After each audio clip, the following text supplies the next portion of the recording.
Hi everyone, Steve here. Is it just me, or do the Democrats of old sound like the Republicans of the new? Here, let's listen in. This report tells us how to cut waste, cut red tape, streamline the bureaucracy, change procurement rules, change the personnel rules, and create a government that works better and costs less. I've read it, and where it says the president should, the president will. Among the 800 recommendations, eliminating 12% of the federal workforce, merging some government agencies like the FBI, the DEA, and the Bureau of Alcohol, Tobacco, and Firearms, closing hundreds of government offices outside Washington. Now, Clinton was the only one that had any success doing this. If memory serves me right, he actually cut about 15% of the staff. And guess what? There was no left-wing nutbag judge who said, "You can't do that." That means the president actually had the right to hire and fire. Who would have thought of that? Yeah, I think everybody thought of that. Clinton actually cut welfare? Holy cow. Can you imagine the uproar if Trump were to do that? Here, let's listen. Today we are ending welfare as we know. It should be a second chance, not a way of life. Bill Clinton proposed putting time limits on cash assistance and requiring recipients to go to work, an approach that appealed to conservative voters having doubts about the young governor from Arkansas. Clinton vetoed 2 Republican bills as too harsh, but up for re-election in 1996, he signed a third. Welfare recipients would have to find work or else. After 2 consecutive years on welfare or 5 years over a lifetime, benefits can be cut off, whether or not the recipient has a job. The White House announced today that federal efforts to reform welfare have worked even better than expected. He said he worked with both sides of the aisle on this. Holy cow. Republicans and Democrats working together to solve an issue? Isn't that a novel idea? We put together our strategy based on fiscal discipline, investing in our people, and expanding American sales of products and services abroad. The results have been clear. There were a lot of dire predictions from the naysayers, and the budget passed by the narrowest of margins. But it began the process which led to the 1997 balanced budget, led to the second balanced budget we passed last year, and has now given us over 17 million new jobs and the lowest unemployment rate in 28 years, the lowest percentage of our people on the welfare rolls in 29 years, and the highest home ownership in history.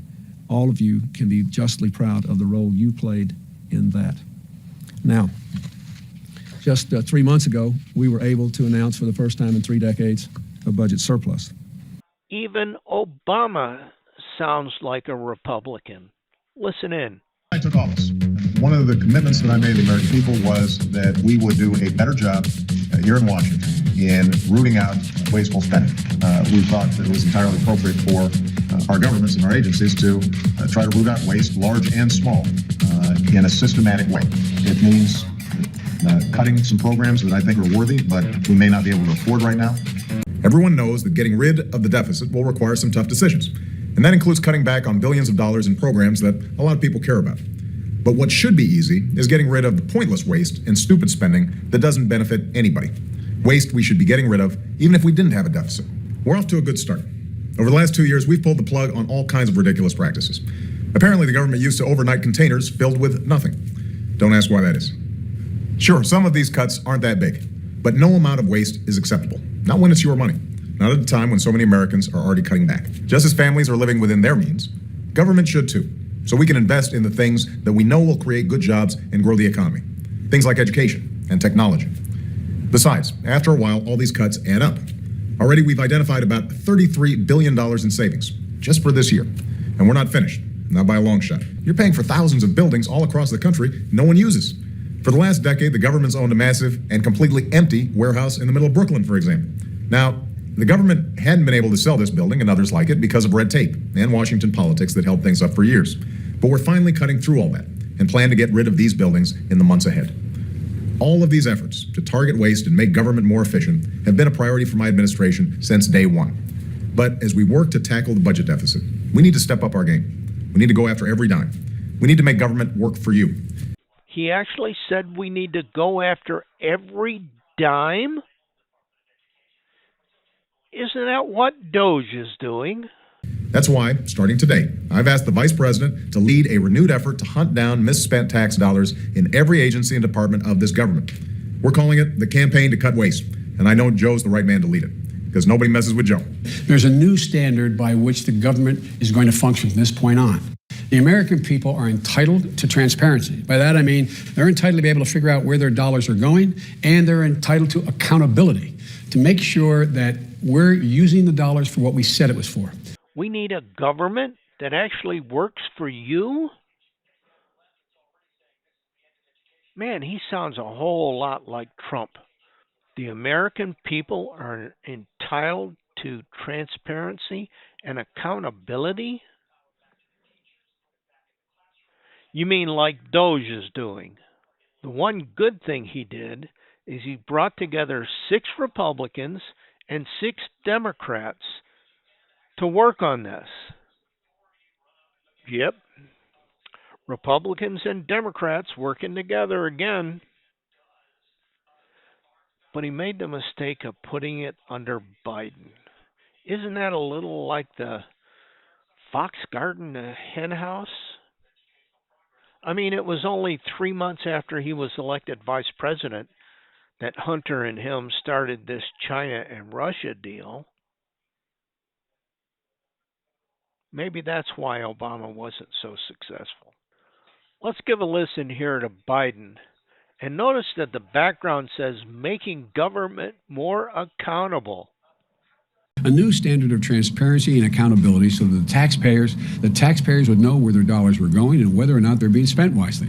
When you uncover any significant or not even significant waste or fraud in the implementation of this program, I want you to tell me. And he looked at me and I said, so I can announce it. I'll never forget what he said. He said, that's novel. That's novel. The whole purpose here was, again, to begin to regain the confidence of the American people that we meant what we said. Transparency and accountability and letting the people know? Where have I heard that before? Oh, yeah. DOGE. Go out and get the women and men in his field who were the best at this to put together a way in which we could fundamentally do this differently. First thing we did out there, the first thing we did was to develop this incredible website, recovery.gov. Quarterly, the site gets updated with details from people who have recovery contracts and grants, and these people who have taxpayers' dollars, so that American people can go on the website and find out who got the dollar. Select the best people and put together a website that gives the people information about every dollar? You mean like DOGE does now? The second thing we did, we took the postmodern technology available, as I indicated to you, and we used it in an unprecedented way that hasn't been used before in trying to follow on ordinary government contracts that go out to state and local governments as well as to individuals. Earl and his team went and looked at what was going on, as I said, in the intelligence arena, in the Department of Defense. They looked around, they went to the CIA, FBI, Homeland Security, and the result was they actually put together a Recovery and Accountability Transparency Board, and they called it Recovery Operations Center, or the ROC. It happened. And by the way, the folks that are over there are people whose backgrounds are economics, mathematics, engineering, accounting. I mean, we hired first-rate people to follow taxpayers' dollars. Using modern technology and the best people. Sounds familiar. The idea is simple. Taxpayers should be able to see exactly what their tax dollars are buying and trace the progress of the work under the government programs, just like they did under the Recovery Act. There's no reason it shouldn't be that way for all these programs. And they should be able to have confidence that their dollars are not being lost to waste, fraud, and abuse. The president put me in charge of working with the Democrats and Republican leaders in the House and the Senate to reduce the deficit by $4 trillion over 12 years. Those talks are going on. I believe we will meet that objective.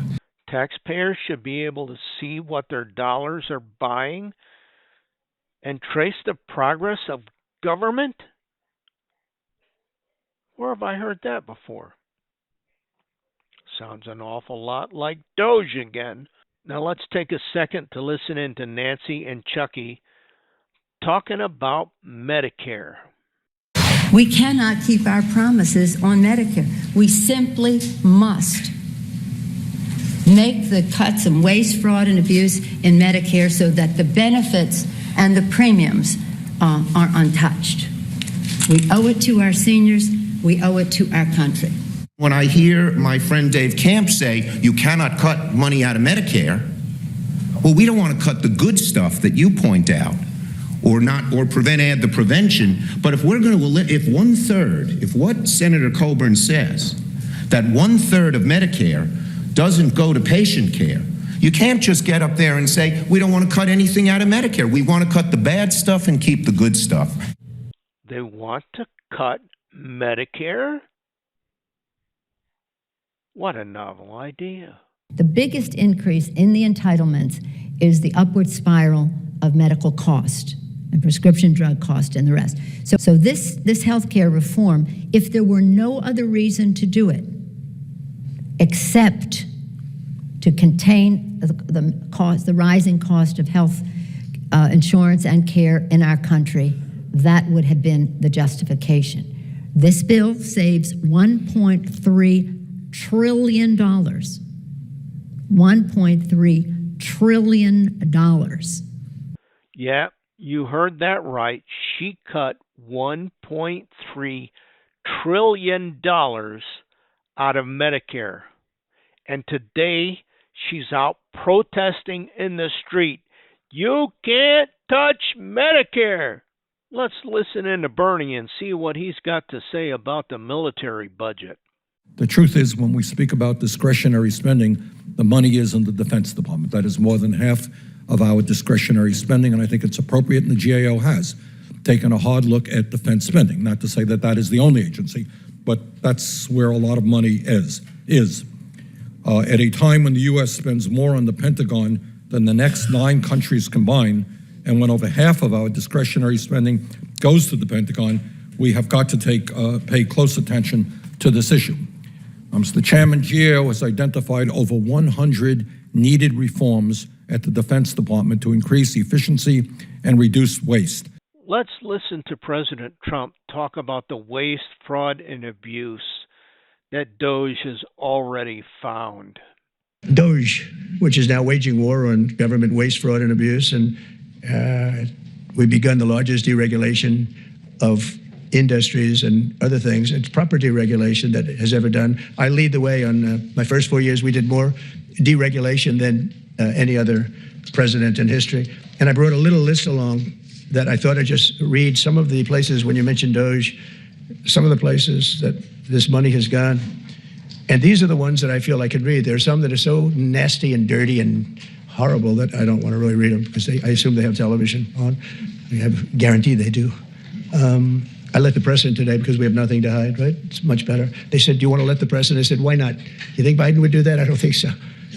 $520 million was given for a consultant to do ESG, that's environmental, social, and governance investments in Africa. $520 million, $25 million to promote biodiversity, conservation, and social responsibility behavior in the country of Colombia. $25 million, $40 million to improve the social and economic inclusion of sedentary migrants.